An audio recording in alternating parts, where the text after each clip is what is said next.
Hello and welcome back once again to Vino Mexico. This is Guadalajara in the state of Jalisco in Mexico. It is at least 2 million degrees, a 1 million degree increase from last week.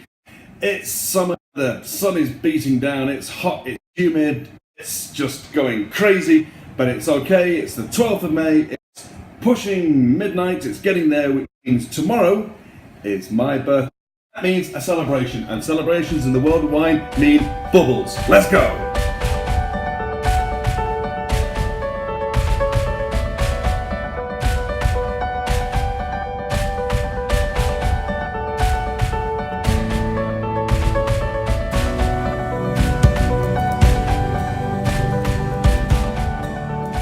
Okay, so this week we are going to be looking at sparkling wine. Now, who'd have thought that Mexico would actually make sparkling wine, but here it is. Now, a lot of people, when they think about sparkling wine, they obviously think about Prosecco, they obviously think about other types, maybe like teas or other such nasty stuff. They would not necessarily think of sparkling wines, perhaps Lambrusco. Yeah. Anybody here like Lambrusco? If you do, say aye. Okay, then we'll ban you. Okay. But no, sparkling wines down here in Mexico is an unusual one. One that has been named earlier is Fresnet. Okay, this is, at least from what I can gather, a Spanish sparkling wine company. It's not champagne, obviously, that's only champagne from France. But it is a Spanish company who has exported their production to somewhere here in Mexico and is producing Spanish sparkling wine sort of made here in Mexico. To be honest, that's a little bit like Toyota or General Motors, well, maybe not them anymore, but Toyota bringing in cars and manufacturing cars here in Mexico and then exporting them. Doesn't make it a Mexican car. Sorry. However, we would like to introduce you to a thoroughbred Mexican grown and Mexican produced sparkling wine from the Vena Cava winery in the Baja California. 100% Mexicano with a slight Italian tinge because this is a Barbera. Well, it's a bit of a mix actually. It's a rosé wine, it is an extra brut, so it is the driest of the wines that you can get. And this is 83% Barbera, 6.5% Chardonnay, 6% Sauvignon Blanc, 3% Chenin Blanc, and 1.5% Vonia.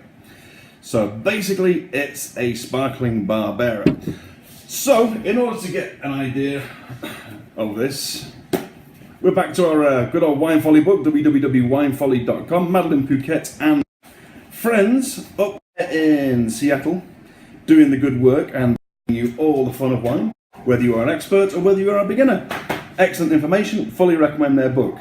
So, Barbera, even though it's a rosé and it is mixed, essentially it is going to have some of the characteristics of the Barbera grape, which is one that we've not seen before, but is characteristic of this Spanish-Italian mix that is being smashed together and just coming out with all sorts of crazy and wonderful wines up there in the Baja California at the moment. It's just madness. So this is an Italian grape.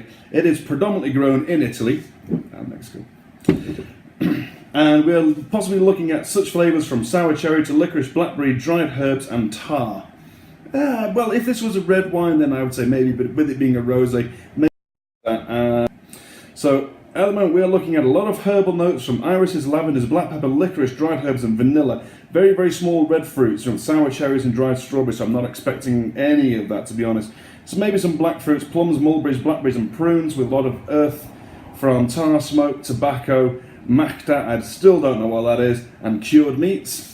In terms of the other varietals that are used within this wine, even though in low quantities, this is the Sauvignon Blanc, the Vonia, and the Chenin Blanc. So let's just get a general idea of those to see what type of notes there may be in there, despite it having a very low concentration within the actual wine itself.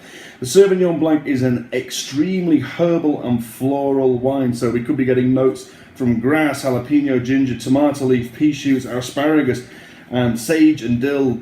Lots and lots of green flavors, which is going to make this, interesting against the earthy notes, and maybe sort of mix things up with the slight black fruits we're expecting from the Barbera.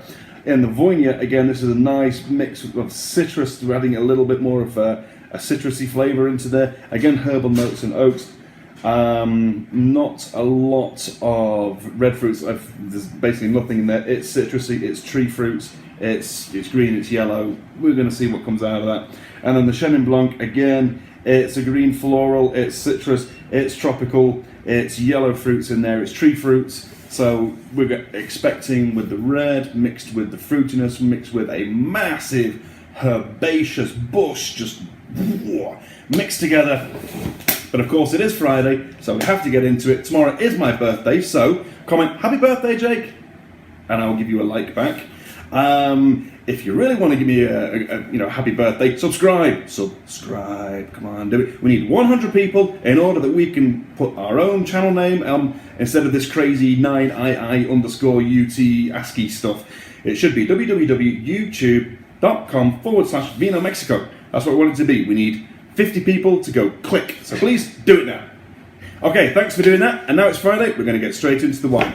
Okay, this is a sparkling wine, as we know, so there is no $2 bottle opener from Walmart. So we're just going to get straight into the cap and pull the foil off. Okay, we're just going to break straight into it, to be honest with you. There we go. Okay, now, as everybody knows, the only way to open sparkling wine or champagne is by sabering. Now, I don't have a saber, but what I do have is a big obsidian axe. So, do you reckon this is going to work? Do you reckon I can pull this off? What do you reckon? You're supposed to sort of do it like that, but I'm not too sure. So I'm just going to get this here and I'm going to give it a good smack and we'll see what happens. Eh? All right, 3, 2, 1.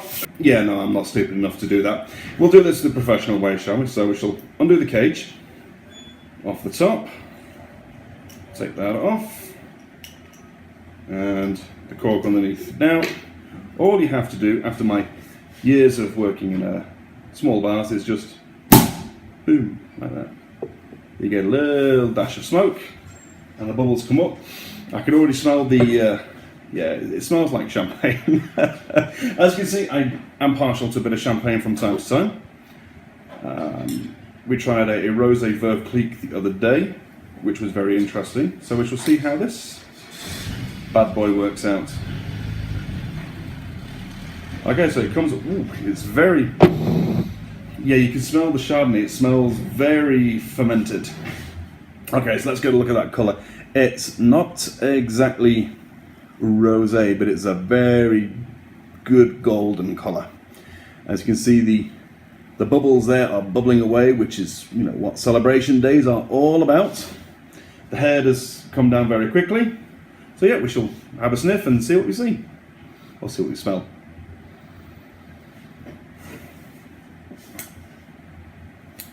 Candied lime, candied grapefruits, and there's sort of candied fruits in there. That's the immediate flavour or the immediate aroma that I get. I'm not really getting a lot of the herbal notes which we expect with the Barbera, but I'm pretty sure maybe once we get into it, then we will notice a little bit more. So here we go.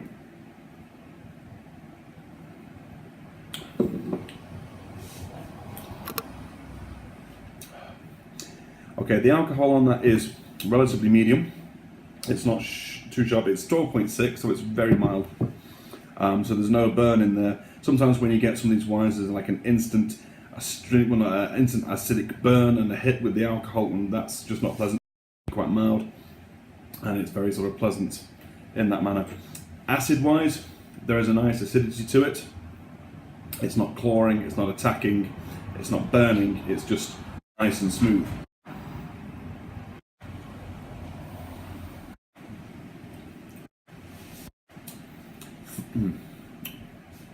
Flavors in there. Nuts, so like a toasted almond. Toasted almonds with lime and candied peel. Pineapples, well, so tropical fruits in there. It's not sweet, but it's not so dry either. There is a slight sweetness to it that's coming from the tropical fruits, which is very pleasant, which is very, very nice. With the tropical flavours in there, and I mean, in terms of how it stands up, say, to your traditional champagnes from France.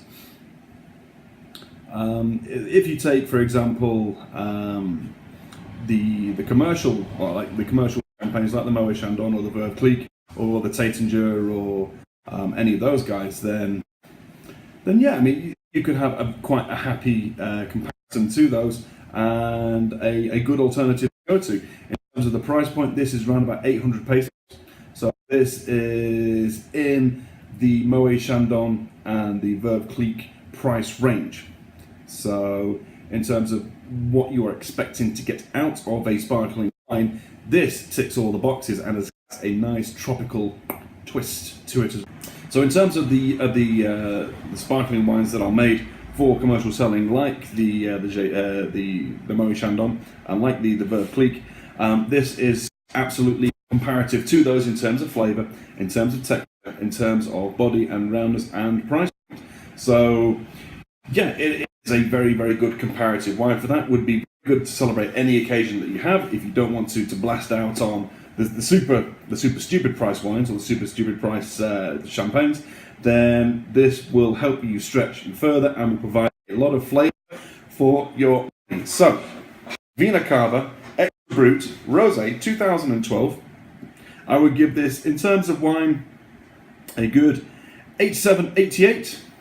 Okay, it is absolutely comparable, I would say, to the Moet Chandon and the Veuve Clicquot style of sparkling wines, and it's in that price range and gives you an extra tropical punch. So, well deserved for that one.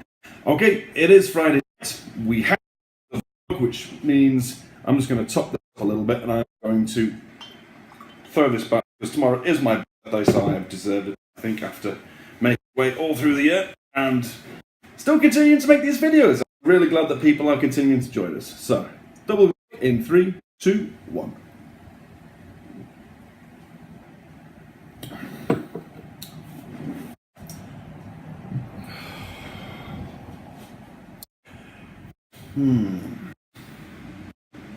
Creamy with the strawberries, yeah.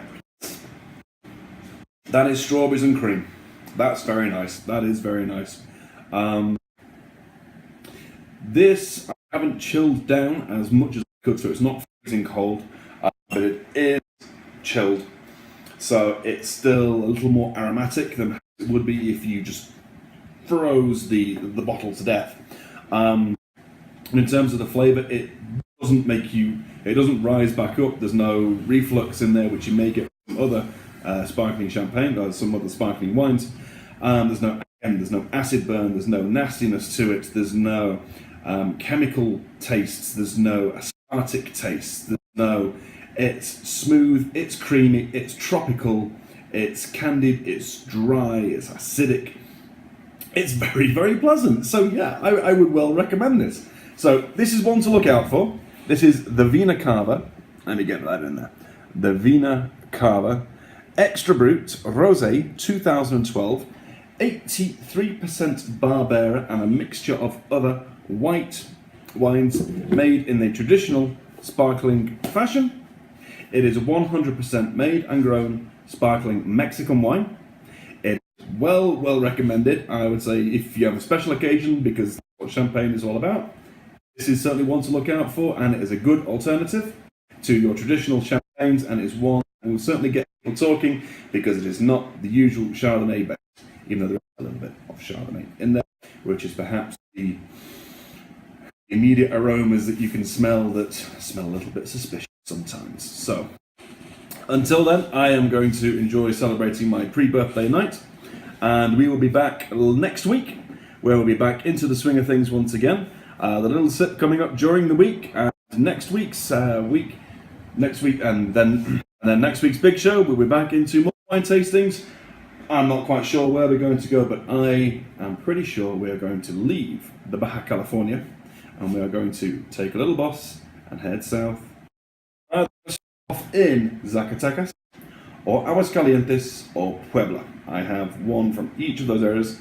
I'm looking out for wines from Guanajuato and San Miguel de Allende, one of the UNESCO protected sites and most beautiful towns, we are told, in all of the world, right here in Mexico, and they also make wine. So, until next month, look after yourselves, look after each other. Please subscribe to this video, please like it, please tell your friends about it, please find the wines and try them. And remember, there is always more Vino Mexico.